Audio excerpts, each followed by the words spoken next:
Assalamualaikum warahmatullahi wabarakatuh. Peristiwa gerakan tanggal 30 September atau G30S tak lepas dari pertentangan dua ideologi yang bertarung pengaruh kala itu, komunisme versus liberalisme.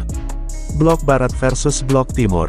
Blok Barat ada Inggris yang cukup kuat pengaruhnya. Lantas bagaimana pengaruh Britania Raya terhadap peristiwa G30S? Tonton sampai habis biar menambah pengetahuan kita dalam sejarah dan tidak salah paham. Bila suka dengan sejarah, tekan tombol subscribe-nya dan bunyikan loncengnya biar tidak ketinggalan kisah dan sejarah dari Kodi Channel. Selamat menonton. Pada dekade 60-an dunia didera konflik ideologi antara Amerika Serikat dan Uni Soviet. Blok Barat dan Timur. Akibatnya, perang proksi menjalar ke berbagai belahan bumi. Kedua negara adidaya menjadikan negara berkembang sebagai papan catur politik. Hal ini terlihat dari banyaknya perang proksi. Di dekade ini tercatat sedikitnya 50 konflik semacam itu di era Perang Dingin. Indonesia merupakan medan perang lain antara AS dan Soviet. Mulai dekade 50-an, Presiden Soekarno menjadi primadona politik yang diperebutkan Presiden AS John F. Kennedy dan penguasa Soviet, Nikita Khrushchev.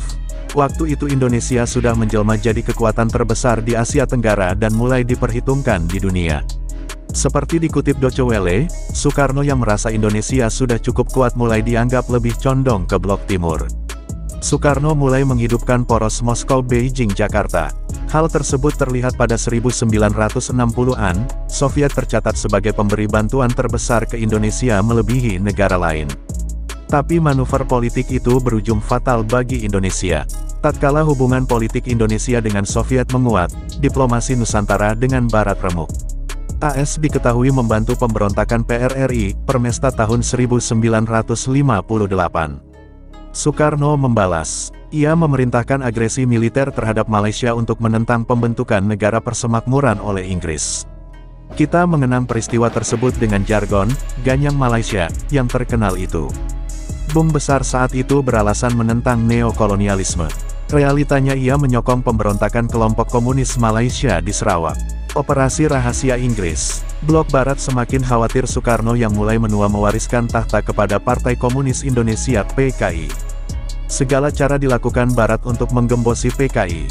Dan kendati dimusuhi Soekarno, Dinas Rahasia Barat tetap menjalin kontak dengan TNI yang dianggap jadi satu-satunya harapan membabat komunisme di Indonesia. Sampai peristiwa 65, AS telah melatih setidaknya 4.000 perwira TNI. Inggris juga tentu tak tinggal diam. Mereka mulai bergerak membuat propaganda anti-Soekarno pada dekade 60-an. Seperti dikutip majalah Tempo edisi tanggal 5 Oktober tahun 2015, Soekarno menganggap proyek Federasi Malaya yang diumumkan pada 1961 itu merupakan plot neokolonial. Ia curiga federasi itu cuma akal-akalan Inggris untuk terus bercokol di Asia Tenggara.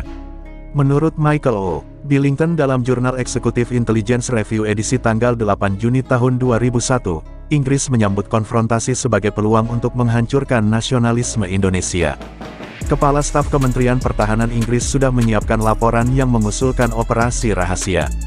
Operasi ini dikendalikan oleh Lord Louis Mountbatten, Kepala Staf Kementerian Pertahanan Inggris yang memimpin upaya London untuk rekolonisasi Asia selama dan setelah Perang Dunia II.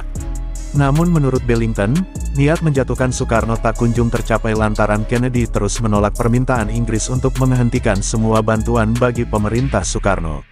Maka setelah Kennedy ditembak di Dallas pada tanggal 22 November tahun 1963, Inggris bergerak. Saat menghadiri pemakaman Kennedy, Perdana Menteri Inggris Alec Douglas Home dan Menteri Luar Negeri AS David Dinrus sepakat mengambil tindakan terhadap Indonesia. Inggris mulanya berusaha merongrong Soekarno dengan mengaktifkan kembali gerakan separatis yang pernah mereka sokong pada tahun 1957 sampai tahun 1958. Tapi, semenjak James Harold Wilson menempati kursi Perdana Menteri pada Oktober tahun 1964, mereka mengubah taktik. Seperti ditulis Mark Curtis yang dikutip majalah Tempo, agen Intel Inggris, M16, membuka kontak dengan unsur-unsur kunci dalam tentara Indonesia melalui Kedutaan Besar Inggris. Salah satunya melalui Ali Murtopo yang kemudian menjadi kepala intelijen di masa Jenderal Soeharto. Operasi intelijen Inggris inilah yang diduga turut memanaskan bara prahara 1965. Terima kasih sudah menonton. Assalamualaikum warahmatullahi wabarakatuh.